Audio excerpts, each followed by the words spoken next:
markale mawjado military ayay maalgelin doontaa si dhaqdhaqaaqa gobolka ka socda ee galbeedka uu dabcan maalgelinayo ay uga hortagto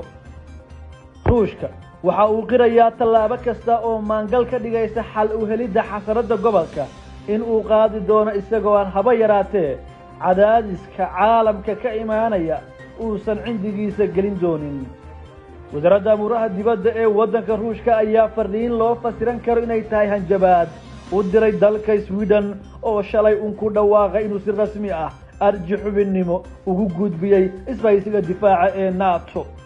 ku biiritaanka NATO ee Sweden waxay dhaawac weyn u geysan doontaa amniga waqooyiga Yurub iyo guud ahaanba Yurub ayaa lagu bilaabay qoraal culus oo ka soo baxay dalka ruushka dowladda ruushka waxay qaadaysaa tillaabooyin jawaab celin ah oo ka kooban mid military farsamo iyo kuwa kalaba oo dheeraad ah ayaa lagu sii daray bayaanka Moscow ma aqbali doonto qorshe kasta oo loo arkay inay tahay qaranjab wax u horseedaya ruushka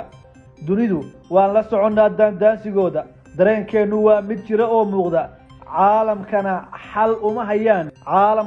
uma hayaan haddii xasradda hadda gacmaha iyaga ay ka sii baxdo Sweden ayaa iyadana sida muuqata codsigeeda xubinnimada ay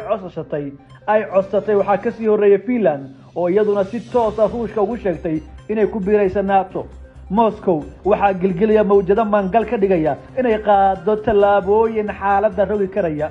Putin cadow kasta oo uu arka caalamka inay ku maalgelinayaan gobolkiisa waxa uu doonayaa in si muuqata oo maangala uga warceliyo uuna jawaab toos ah ka bixiyo handadaad u muuqata tallaabo military ayaa indhaweydba ka socotay Moscow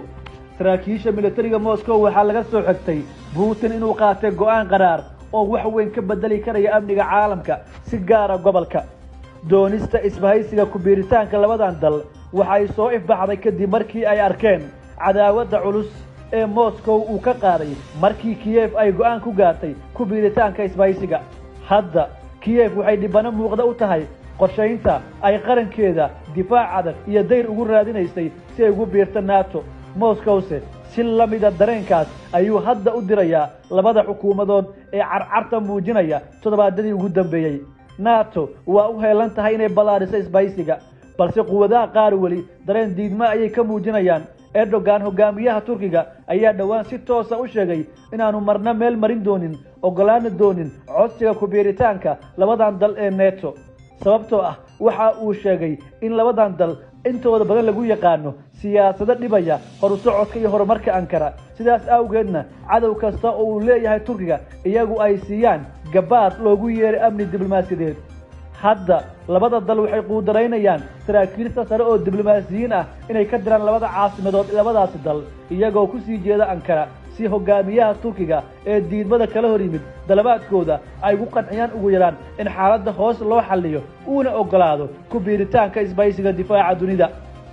lama oga xaaladda gobolka sida ay jawigeedu noqon doonto maalmaha iyo bilaha soo socdo dhaqdhaqaaq colaadeed ayaa si ifbaxaya dareenna isdul hoganaya ayaa daruurahooda durba ay soo baxayaan onkadka colaadeed ee Moscow xaggeeda ka ciyayna caalamka oo dhami ayuu dib aragtidooda u bedelay culays amni caaluwaan nabad iyo qalqal gudaha ah ayaa durba soo ifbaxaya sida xaaladdu ay u muuqato balse Moscow wali tallaabo kasta oo gobolka waxay u aragtaa badqabka amnigeeda hanaanka haykal ee hagaajinta arrimaheeda gudaha iyo ka hortagga qorshe kasta oo dhaawacaya tallaabooyinka tilmaaman ee Moscow